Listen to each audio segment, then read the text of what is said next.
Assalamu alaikum, gentlemen. First of all, I would like to put forward my warm regard and welcome to all of you.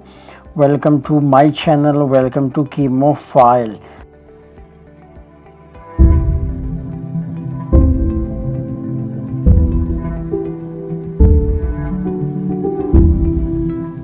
So, before wasting any of your time, I would like to put forward my topic in front of you people, and that topic is regarding first year chemistry. And it's about first chapter, which is stoichiometry. In that class we'll be talking about all the important formula that are being used in your first chapter, और shortcuts में आप लोगों को बताऊंगा कि आप लोगों ने किस तरह अपने फर्स्ट चैप्टर को मास्टर करना है, किस तरह अपने फर्स्ट चैप्टर के ऊपर with in limited time, with in short time जो ग्रिप है वो हासिल करना है। तो इसके लिए जो भी इंपॉर्टेंट फार्मूले वो आप लोगों के सामने मैं रखूंगा और अलॉन्ग विद एक्सप्लेनेशन और डिटेल के साथ इनके हवाले से हमारी डिस्कशन होगी। So without wasting any time let's move into our topic. अच्छा, फर्स्ट ऑफ ऑल हमारे पास जो फार्मूले जो कि सबसे ज़्यादा इस चैप्टर के अंदर आप इस्तेमाल कर रहे होते हैं, और वो हमारे पास है कि अगर आप लेट सपोज किसी सॉल्यूट की पार्ट पर मिलियन को फाइंड कर रहे हैं किसी भी सोल्यूशन के अंदर, तो इसके लिए जो फार्मूला हम इस्तेमाल करते हैं that formula is part per million is equal to milligram of solute divide by litre of solution. ठीक है, आपने क्या करना है, मिलीग्राम मीन के देखें पार्ट पर मिलियन हमारे पास इक्वल होता है 10 पावर 6, मीन के आप एक मिलियन में एक पार्ट की बात कर रहे हैं। तो यहाँ पे हमने क्या करना है, मीन ग्राम पर लीटर को हमने चेंज करने किस चीज़ में, मिलीग्राम में। ग्राम को हमने मिलीग्राम में कन्वर्ट करना है, जो कि हमारे पास मीन एक ग्राम के अंदर 10 पावर -3 मिलीग्राम होते हैं, और इसके साथ हमने वो लीटर में लिया। तो एज ए रिजल्ट इन दोनों के दरमियान हमारे पास 10 पावर 6 का चेंज आ गया। तो इसके लिए यही फार्मूला हम इस्तेमाल करेंगे कि हमारे पास milligram of solute divide by litre of solution. ठीक है, ये हमने क्या करने, इसके अंदर वैल्यू पुट करने हैं। लेट सपोज आपके पास मिलीग्राम, अगर आपके पास ग्राम में क्यों नहीं, आपने उसको 10 पावर -3 में मीन के मिलीग्राम में कन्वर्ट करना है, और as a result litre of solution पे अगर आपके पास मिलीलीटर में क्यों नहीं, तो आपने मिलीलीटर को कन्वर्ट करना है किस चीज़ में, लीटर में। और अगर आपके पास ग्राम क्यों नहीं, तो ग्राम को आपने मिलीग्राम में कन्वर्ट करना है, वैल्यूज यहाँ पे इस इक्वेशन के अंदर पुट करने, और एज ए रिजल्ट आपके पास पार्ट पर मिलियन कैलकुलेट हो जाएगा। सो ये फर्स्ट फार्मूला है हमारे पास। इसके अलावा मास परसेंटेज को मेनली हम फाइंड करते हैं किसी भी सोल्यूशन के अंदर। तो मास परसेंटेज के फाइंडिंग के लिए हम क्या करते हैं कि मास ऑफ सॉल्यूट लेते हैं।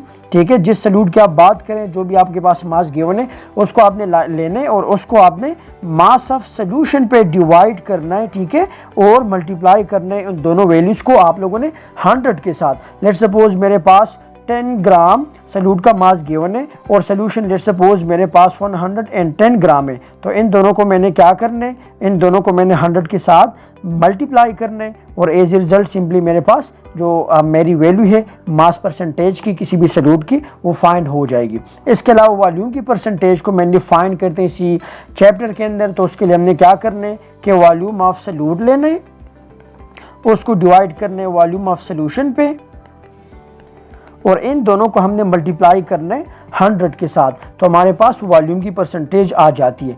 इसके अलावा एक और फार्मूला जो कि सबसे ज़्यादा इस चैप्टर के अंदर इस्तेमाल हो रहे होते हैं वो है मास पर वॉल्यूम परसेंटेज। मीन कि आपके पास in how much volume of solution there is the presence of mass of solute. So for that ये इक्वल होते हैं हमारे पास मास ऑफ सॉल्यूट के divide by volume of solution into 100। तो ऐसे हमारे पास मास पर वॉल्यूम परसेंटेज की फाइंडिंग हो जाती है। इसके अलावा मोलरिटी को आपने फाइंड करना है। तो मोलरिटी के फाइंडिंग के लिए हम इस इक्वेशन का सहारा लेते हैं कि हमारे पास नंबर ऑफ मोल्स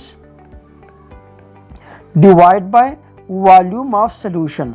वॉल्यूम को हम यहाँ पे लीटर में डिस्कस करेंगे। ठीक है, वॉल्यूम ऑफ सोल्यूशन जो कि हम लीटर में लेते हैं, और सिंपल ये। ठीक है, लेट सपोज आप मोलरिटी को फाइंड करते हैं, आपको बताएंगे कि आपके पास 0.2 मोल्स है जो कि डिजॉल्व है 500 मिलीलीटर में। तो 500 मिलीलीटर हमारे पास इक्वल होता है 0.5 लीटर के।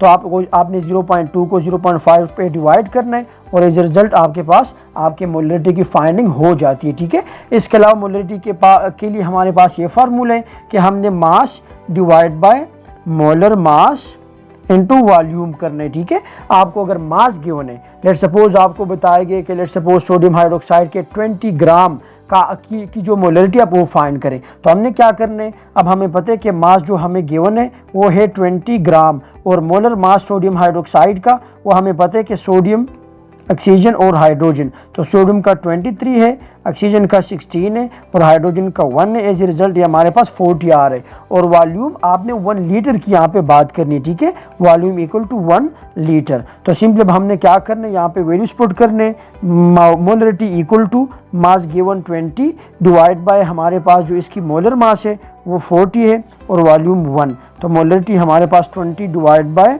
40 आ जाती है, और 20 divide by 40 is simply equal to 0.5। तो इट मीन कि आपके पास 20 ग्राम ऑफ सोडियम हाइड्रोक्साइड की मोलरिटी क्या है, इट्स 0.5 मोलर। तो इस तरह हमने मोलरिटी को फाइंड करना है। इसके अलावा कंसंट्रेशन को मेनली फाइंड किया जाता है। कंसंट्रेशन मीन कि आपके पास सोल्यूशन के अंदर कितना सल्यूट मौजूद है, वो कंसंट्रेटेड है या डाइल्यूट है। तो इसी कंसंट्रेशन को फाइंडिंग करने के लिए हम इस इक्वेशन का सहारा लेते हैं, C equal to mass of salute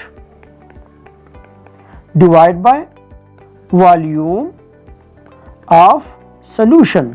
कितने वॉल्यूम ऑफ सॉल्यूशन में आप कितने मास की बात कर रहे हैं। तो अगर मास ऑफ सॉल्यूट ज़्यादा है और वॉल्यूम ऑफ सॉल्यूशन आपके पास कम आ रहे तो इट मीन कि आपका सॉल्यूशन कंसंट्रेटेड है। अगर वॉल्यूम बहुत ज़्यादा है और उसके अंदर जो मास पड़े उसकी अमाउंट कम है तो एज ए रिजल्ट आपकी जो कंसंट्रेशन है it will be lower than, ठीक है, यहाँ पे ग्रेटर और यहाँ पे हमारे पास लोअर आएगी, ठीक है।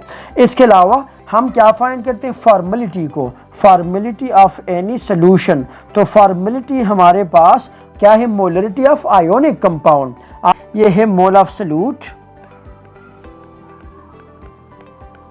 Divide by kilogram of solution, ठीक है। हम सॉल्यूशन के 1 kg की बात करेंगे और it is equal to number of mole को हम n से रिप्रेजेंट करते हैं और किलोग्राम ऑफ सॉल्यूशन मीन कि हम मास की बात कर रहे हैं तो n और m सिंपली इसका मैथमेटिकल फॉर्मेट आ जाते हैं, ठीक है। अच्छा, इसके बाद एक और इक्वेशन है जो कि है नॉर्मलिटी के लिए। नॉर्मलिटी हम उन सब्सटेंसेस की बात करेंगे जहां पे हमारे पास ग्राम इक्विवेलेंट हो, इक्विवेलेंट मास हो, ठीक है, इक्विवेलेंट वेट हो। इक्विवेलेंट वेट हमारे पास क्या होता है, किसी भी सब्सटेंस में जितने डिसोसिएटेड केटाइंस होते हैं, फॉर एग्जांपल H2SO4 में हमारे पास जो केटाइन डिसोसिएट होते हैं वो हाइड्रोजन है और हाइड्रोजन यहाँ पे 2 है। तो आपने क्या करना है, आपने इसके मोलर मास को उसी जो डिसोसिएटेड आयन है उन पे आपने डिवाइड करना है। एज ए रिजल्ट जो भी आपके पास मास आ जाए वो ग्राम इक्विवेलेंट या मास इक्विवेलेंट कहलाएगा, ठीक है। फॉर एग्जांपल अगर ग्राम इक्विवेलेंट की हम बात करें, ग्राम इक्विवेलेंट ऑफ H2SO4, तो H2SO4 की मोलर मास वो है 98 और इसके अंदर हाइड्रोजन चूंकि 2 डिसोसिएट हो रहे होते हैं ना, तो हमने क्या करना है, 98 को 2 पे डिवाइड करना है, जितने भी केटाइन डिसोसिएट हो रहे हैं उस पे आपने इसी टर्म को डिवाइड करना है और एज रिजल्ट आपके पास 49 आ जाता है। तो हमारे पास ग्राम इक्विवेलेंट H2SO4 का क्या है, वो है 49। तो हमने नॉर्मलिटी को यहाँ पे डिस्कस करना है और नॉर्मलिटी के लिए ये हमारे पास इक्वल होती है gram equivalent divide by litre of solution, ठीक है। अच्छा, अलावा लास्ट एक फार्मूला इस्तेमाल किए जाते इसी चैप्टर में और वो है मोल फ्रैक्शन के लिए, ठीक है। आपने मोल का फ्रैक्शन पार्ट फाइंड करना है किसी भी सॉल्यूशन के अंदर, तो it is equal to mole of solute, आपके पास सॉल्यूट के कितने मोल्स हैं, divide by total moles of solution, ठीक है। सॉल्यूशन के टोटल कितने मोल्स हैं।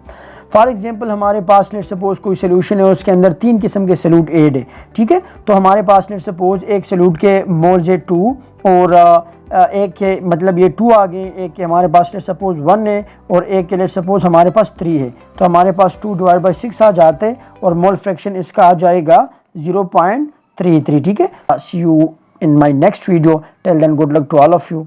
Keep enjoying your life.